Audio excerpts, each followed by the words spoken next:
On the phone right now is Benjamin Kodo, who is the ranking on the local government committee in Parliament. Mr. Kodo, thank you for your time here on Top Story. Thank you, Ram. You allege in this press conference that what the finance minister has done, or what you allege is done, is a violation of the constitution and the laws of the country. If that is the case, then that is an illegality. Are you simply going to do a press conference, or there's something more you plan to do? Yes, indeed.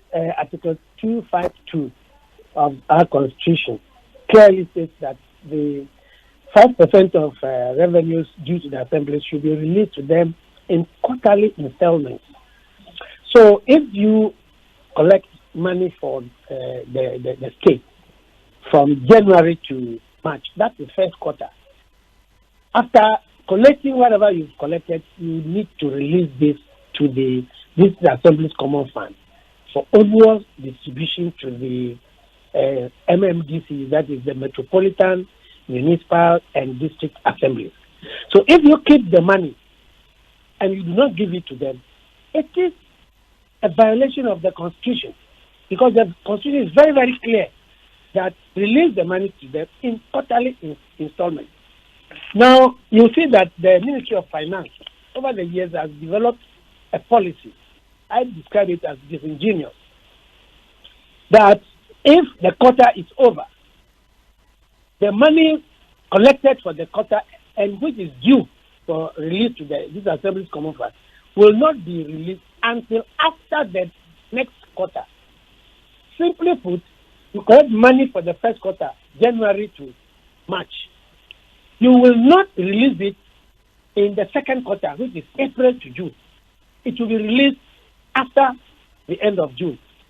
And nobody understands that policy. It has been implemented over the years, and this must be subject to constitutional explanation. That is why I say that I think the Constitution is being violated. And my question is, what is it that you plan to do about it?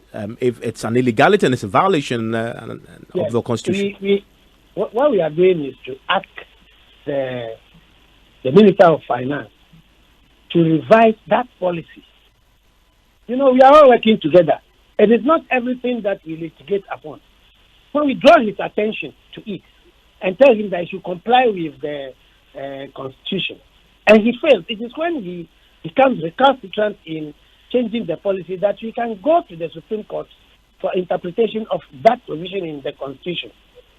But for now, it is good that he listens to us and changes the policy and releases the money that are due to the District Assembly's Common Fund for onward distribution to the MMDA. Tell me something. So, you, as a member of Parliament, you are also a member of your Assembly. Are you saying that the entire year you've only received, your Assembly has only received allocations for the first quarter? It is not only my Assembly. It is not only the whole Municipal Assembly that received for only the first quarter. All the assemblies in Ghana, all the district assemblies, I use district in a generic term. It affects all metropolitan, municipal, and district assemblies. All of them in the country have received only the first quarter. And I have the date on which these releases were made to the assembly. Since then, nothing has been released to the assembly. Has your committee, you have oversight. Have you invited the District Assembly Common Fund administrator, who is a member, if a colleague of yours, to ask what explanations have been offered for this? We've not only invited her, we visited her, we went to her as a committee. We went to the District Assembly's Common Fund offices to inquire about this. And her response is that the monies have not been released from the Ministry of Finance. And we had the opportunity to talk to the Deputy Minister for Finance, who is responsible for these releases. And she also only says that will be done. But up to now, as I sit here, Ivan, the money has not been released. That is the bottom line. And you say the implications, and I know from your committee, because of your oversight responsibility, have you checked across the country about the extent of what this means for the assemblies? Yes. In terms of what they are unable to do that they should be doing because of the lack of funds? Yes, we taught the assembly, the local government committee members taught the assembly, almost all the assemblies in the country. And we found out that they are crippled. They are crippled. They are unable to pay the bills. The contracts they have awarded and which they have to pay certificates on are still hanging there. So some of the projects that they are undertaking have grounded to a halt. And they have sanitation bills they cannot settle. They have suppliers bills they cannot settle. Staff go to the office, they do not know what to do. They just go and sit down till end of day, then they walk away. It is even more precarious in constituencies or districts which do not even have the smallest means of generating internal revenue. Maybe the bigger ones, Accra, Metropolitan Assembly, Kumasi, even the municipal assemblies can raise some money from their own sources to meet their daily expenditures. But for the smaller districts, it's terrible. Even you just need to do a survey and you find out that they are unable to do anything.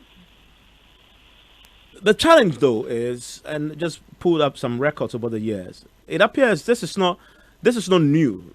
I mean, this practice where government fails to release statutory funds to agencies, assemblies, has always been there. Fundamentally, even under your own government back in the day, it was still a problem. The minority, they might, of course, then also complain about it. Substantively, nothing has changed. Isn't that a failing on the part? Isn't that a failing on the part of the committee you chair? I don't think it is a failing of the committee because we do not have executive powers. All we need to do is to draw the attention of the executives to live up to their duties as expected under the Constitution and other laws. You see, it is true that all the governments in the past have had these challenges, these problems. But significantly, in 2016, there wasn't any arrears. I remember all the amounts were paid by the end of December. But after the handing over, the phenomenon returns that they should keep the money and not release to the assemblies. That is what we are fighting. And you remember, they've not been even computing these assemblies common fund to cover all total revenue. And I have to go to court. I have to go to court, to the Supreme Court for a ruling to compel the government to include all realizable revenue in the computation of these assemblies common fund. I don't know whether they are waiting for someone else to go to court again to compel them to comply with Article 2522, which requires that the money should be transferred in quarterly installments. Quarterly is clear. It's not two quarterly. It's quarterly. Every 3 months, once you've collected the money into state coffers, the consolidated funds, transfer the 5% due to the assembly to them. And I don't think that this should be difficult at all to do. Because when you come to oil revenue sharing, GNPC, they collect whatever is due to them as soon as the oil revenue is realized. As soon as, not even up to 1 week. So why is it that these assembly common funds will have to take 3 more months after the collection of 1 quarter's revenue? So I think it is time for us to stand up and make sure that those who are expected to manage these funds do what they are. And you say that if the finance minister doesn't heed your call and the threat you've issued, you end up in the Supreme Court on this. Exactly so, because that's what the Constitution says. The Common Fund Act was passed in 1993, and they had excluded non-tax revenue from the computation up until June 2019. Can you imagine how many years? So if they are waiting for someone to take up a case again regarding its disbursement, since we have now cleared the computation, if they are waiting for someone to go to court to get an enforcement from the Supreme Court regarding its disbursement, we will do it very soon. Okay, I'm grateful that you joined us. That is the ranking member on the local government committee in Parliament, Mr. Benjamin Kodo.